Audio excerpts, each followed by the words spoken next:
আসসালামু আলাইকুম। আমি জিএসএম মনির। আজকে অনেক দিন পরে আপনাদের সামনে নতুন আরও একটি ভিডিও নিয়ে আসলাম। আজকে আমার হাতে স্যামসাংয়ের A03s এই ফোনটি আসছে। এই ফোনটি সম্পূর্ণ ডেট, এবং এই ফোনটি আরও কয়েক দোকানে দেখানো হয়েছে, কোনো টেকনিশিয়ান বা এটারে রিপেয়ার করতে পারে নাই। আমি আজকে আপনাদেরকে এটারে স্টেপ বাই স্টেপ রিপেয়ার করার চেষ্টা করব, আপনাদেরকে বোঝানোর চেষ্টা করব যে কোন কোন প্রসেসে ডেড ফোন রিপেয়ার করতে হয়।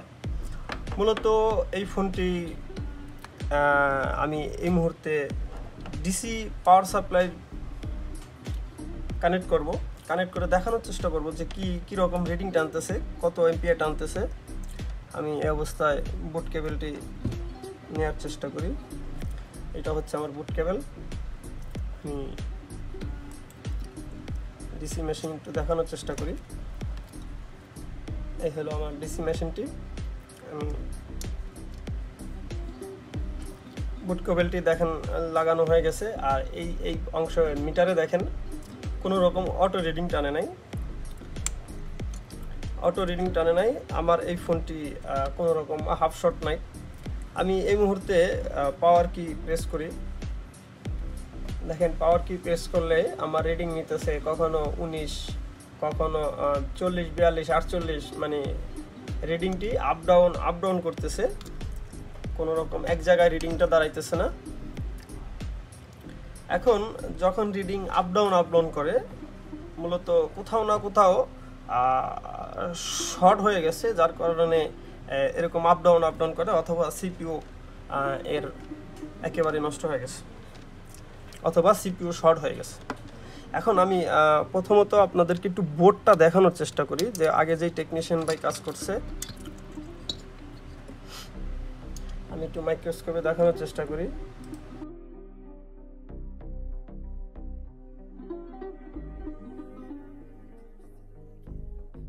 এই দেখেন আমার ইএমএমসি রিভলভ করা হয়েছে, প্লাস সিপিইউ রিভলভ করা হয়েছে, এবং অপর সাইডে যদি দেখাই, এখানে স্টিল ওপেন করা হয়েছে, বাট কোনো পাওয়ার আইসিতে কোনো রকম কাজ হয় নাই, বা পাওয়ার আইসি চেঞ্জ বা পাওয়ার আইসি রিভলভ করা হয় নাই। এখন মূলত আমি আরেকটু দেখানোর চেষ্টা করি। এখানে একটি কয়েলের অংশ ভেঙে গেছে। মূলত কয়েল তামার দিয়ে পেঁচানো থাকে, এই অংশ ভাঙলে বেশি একটা সমস্যা নাই, হওয়ার কথা না। তারপরে আমি ভালো করে খেয়াল করার চেষ্টা করব যে কোথাও কোনো কম্পোনেন্ট মিসিং আছে কিনা। এই দেখেন এখানে সম্ভবত কোনো কম্পোনেন্ট ছিল, আমার সঠিক জানা নাই।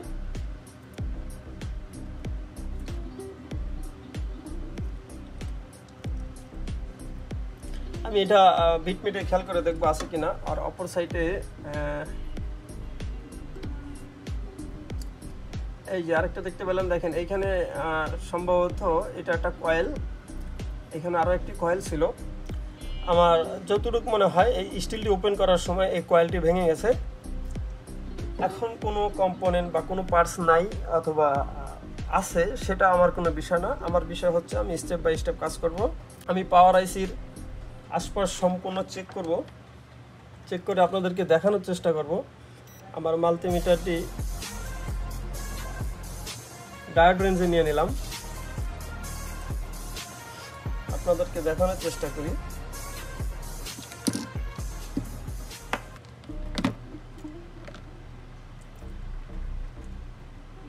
সর্বপ্রথম আমি যেখানে দেখব সেটা হচ্ছে আমার ব্যাটারি কানেক্টরের আমার এই পাশ হচ্ছে 002 দেখাইছে, এটা সম্ভবত গ্রাউন্ড, এটাও গ্রাউন্ড। আর অপর সাইডটি ব্যাটারি পজিটিভ, 551 বা 550 রিডিং টানছে। ডায়োড রেঞ্জ দেখাইছে, এটাও একই সেম। আর মাঝখানে হচ্ছে থার্মাল অথবা আইডি লাইন। এখন মূলত আমার কাজ শুধু ব্যাটারি পজিটিভ লাইনে, দেখেন 551 রিডিং বা 550। এখন এই আমার যদি রেড কালার ওয়্যারটি উল্টা করে ধরি, রেড কালার ওয়্যারটি ব্যাটারি পজিটিভে এবং ব্ল্যাক কালারটি গ্রাউন্ডে টাচ করি, তাহলে দেখেন আমার মাল্টিমিটারে কিছু রিডিং আপ ডাউন হচ্ছে, 2900 প্লাস দেখাইতেছে। এখন মূলত এই ফোনটি আমার এই বোর্ডটি শর্ট থাকার কারণে এইরকম ওভার রিডিং দেখাইতেছে। আমি মাঝখানে একটু বলে রাখি, যারা এই ব্যাটারি কানেক্টারে শর্টিং চেক করতে পারেন না মাল্টিমিটার দিয়ে, তাদেরকে বলে রাখি আপনারা আমাকে কমেন্ট করবেন, আমি অবশ্যই আপনাদেরকে এই বিষয়টা বুঝাই দেব। আর যারা জানেন তাদের তো আর জানেনই। এখন আমি আপনাদেরকে বলে রাখি, আমি আগে সর্বপ্রথম চেক করব পাওয়ার আইসির আশপাশ থেকে। আমি আবারও বলে রাখি, এটা আমার secondary line short. Primary line short হলে কিন্তু ফুল শর্ট দেখাইতো। ব্যাটারি পজিটিভে যখন আমি মিটার টাচ করতাম ফুল বিপ করতো। আর এটা হচ্ছে আমার সেকেন্ডারি লাইন, বা এখানে বিপিএস লাইন আসে। দেখেন এখানে 380 রিডিং আসছে। আমি এই মুহূর্তে পুরো ফুল বোর্ডটি চেক করবো যে কোথাও কোনো শর্ট মিলে কিনা।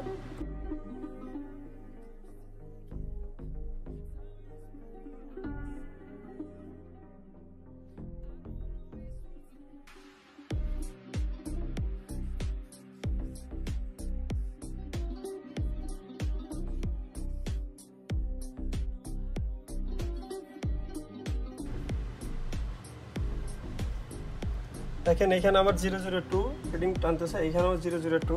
আমার এই ক্যাপটি শর্ট।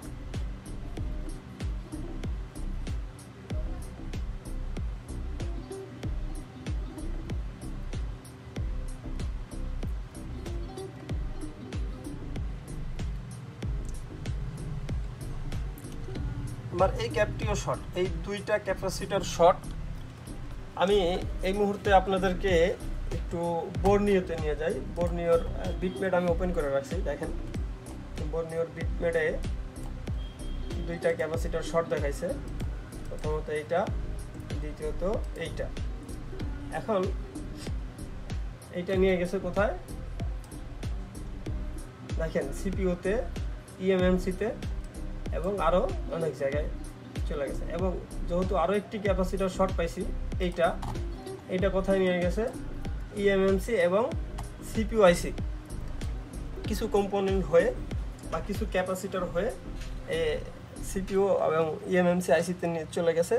এখন মূলত আমি বুঝতে পারলাম যে আমার ফোনটি হয়তোবা সিপিইউ অথবা আমার যে ইএমএমসি আইসি আছে, ফ্ল্যাশার আইসি বলেন, অনেকে মেমোরি আইসি বলেন, সেই আইসি অথবা এই দুইটা আইসির একটা আইসি ফুল শর্ট। আমি এই মুহূর্তে আইসি রিমুভ করে দেখার চেষ্টা করব যে আসলে কোথাও শর্টটি কি আসলেই আমার সিপিইউ অথবা ইএমএমসি থেকে হচ্ছে না পাওয়ার আইসি থেকে ফল্ট। আমি রিমুভ করলে যখন শর্ট চলে যাবে তখন বুঝতে পারবো যে এখান থেকে আসলে সমস্যাটি ছিল। আর যদি শর্টটি রিমুভ না হয় তাহলে সেক্ষেত্রে বুঝতে হবে আমার পাওয়ার আইসিতে কাজ করতে হবে। আমি আরেকটু বিষয় বলি, আমি কেন সিপিইউ আইসি আগে রিমুভ করব, পাওয়ার আইসি কেন না। কারণ নতুন ফোনটা যদি আমার কাছে আসতো আমি অবশ্যই আগে পাওয়ার আইসিটা তুলতাম, সিপিইউ এবং ইএমএমসি না। কারণ সিপিইউ ইএমএমসি রিভল করা হয়েছে, হইতে পারে যে তার রিভলে বা অথবা নিচের কোনো গ্রাউন্ড লেয়ার নষ্ট হয়ে গেছে, যার কারণে এই ধরনের প্রবলেম হতে পারে। আমি এই অবস্থায় আপনাদেরকে আবারও মাইক্রোস্কোপে দেখানোর চেষ্টা করি। আমি দুইটা আইসি এই মুহূর্তে রিমুভ করব।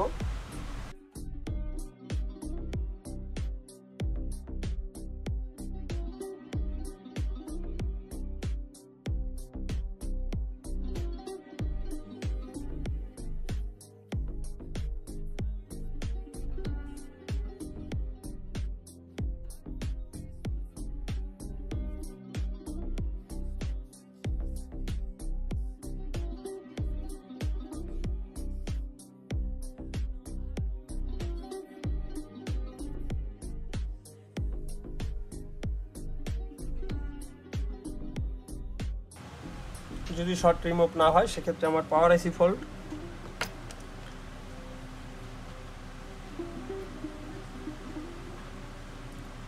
দেখেন 411 রিডিং দেখাইছে, আমার শর্টটি আর নাই। এবং অপর সাইডের এই ক্যাপাসিটরটি 00 এখানে 430 রিডিং শো করছে, এখানেও আমার শর্টিং নাই। তাহলে আমার সমস্যা ছিল সম্ভবত সিপিইউ আইসিতে। আমি দুইটা একসাথে খুলে নিলাম, তার কারণ হচ্ছে যেহেতু অন্য এক টেকনিশিয়ান ভাই কাজ করছে, কাজটি ঠিকঠাক মতন হয়তো বা রিভলভ হয় নাই, এই ধরনের সমস্যা হলেও হতে পারে।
সিপিইউটি বসানো হয়ে গেছে। আমি এই মুহূর্তে একটু বোর্ডটি ঠান্ডা করার চেষ্টা করি।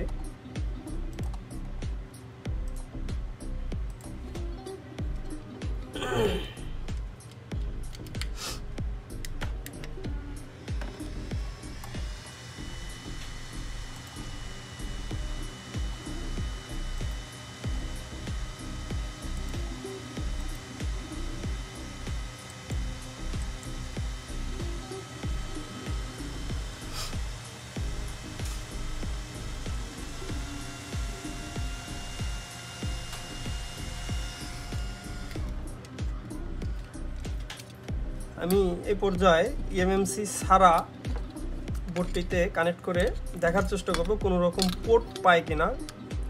যদি সিপিইউ ওকে থাকে পোর্ট শো করতে পারে। আমার যেহেতু এটা মিডিয়াটেক সিপিইউ, আশা করি মিডিয়াটেক পোর্ট পাবে। আপনি আমার পিসির দিকে একটু খেয়াল করেন, দেখি কোনো রকম পোর্ট শো করে কিনা। হ্যাঁ, পোর্ট পাওয়া গেছে। এই দেখেন মিডিয়াটেক ইউএসবি পোর্ট COM13। এই পর্যায়ে আমি এখন যেটা করব, আমার ইএমএমসিটি বসানোর চেষ্টা করব।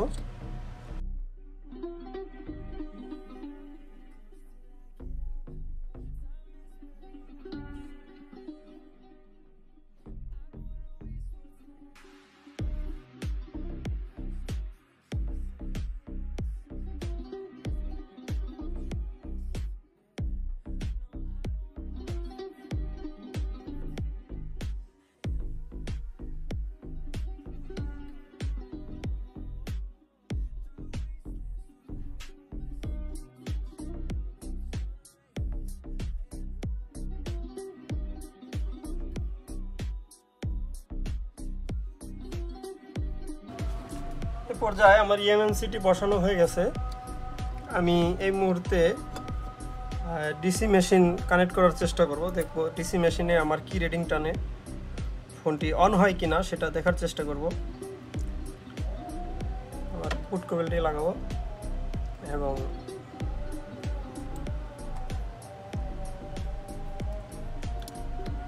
একটু ডিসি মেশিনের দিকে দেখার চেষ্টা করি। আমার বুট কেবলটি লাগানো হয়ে গেছে, কোনো রকম অটো রিডিং টানে নাই এবং পাওয়ার কি শর্ট করলে, হ্যাঁ সম্ভবত আমার ফোনটি অন হয়ে গেছে। আমি এ পর্যায়ে ফোনটি সরাসরি ব্যাটারি দিয়ে অন করার চেষ্টা করব।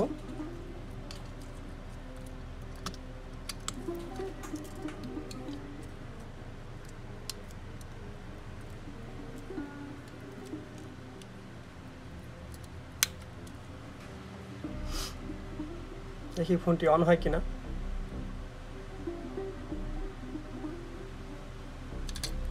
আমার বোর্ডে ঠিক মতন পোর্টটা বসে নাই। হ্যাঁ, এই তো দেখেন, আলহামদুলিল্লাহ আমার ফোনটি অন হয়ে গেছে।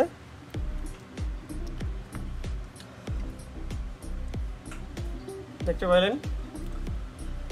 অনেক সময় দেখা গেছে কি যে আপনাদের সিপিইউ রিভল করার পরেও ফোনটি অন হয় না। সেটা হচ্ছে যে আপনারা কোথাও না কোথাও ছোটোখাটো ভুল করে ফেলেছেন, এই জন্য হয়তো বা ফোনটি পরবর্তীতে আর অন হয় না। এই ধরনের সমস্যা হতে পারে। তবে এই ফোনটি দু এক জায়গায় দেখানো হয়েছে, ওই টেকনিশিয়ান ভাই কেন পারে নাই, কোথাও না কোথাও ভুল করেছে। আসলে কাজে তাড়াহুড়া করতে নাই, তাড়াহুড়া করতে গেলে এই ধরনের সমস্যায় পড়তে হয়। মূলত আমি কিছু বলে রাখি আপনাদেরকে। আপনারা অনেকেই কমেন্ট করছিলেন, আমার হোয়াটসঅ্যাপে অনেক মেসেজ আসছে যে ভাই ডেড বোর্ড রিপেয়ারের ভিডিও দেন, কিভাবে ডেড ফোন রিপেয়ার করা যায়। আমি প্রচুর ব্যস্ত থাকি, যার কারণে দিতে পারি না। এখনও আজকে এই মুহূর্তে দুপুর টাইম, লাঞ্চের টাইম, আমি এই সময় দোকানের শাটার বন্ধ করে আপনাদেরকে ভিডিওটা বানিয়ে দেখালাম। ভিডিওটি যদি ভালো লাগে অবশ্যই আপনারা লাইক কমেন্ট করবেন। আর এরপর থেকে আশা করি কন্টিনিউ ভিডিও তৈরি করব, প্রচুর পরিমাণে ডেড বোর্ড রিপেয়ার করে দেখানোর চেষ্টা করব। আমার আজকের ভিডিওটা এই পর্যন্তই। সবাই ভালো থাকবেন, সুস্থ থাকবেন। আল্লাহ হাফেজ।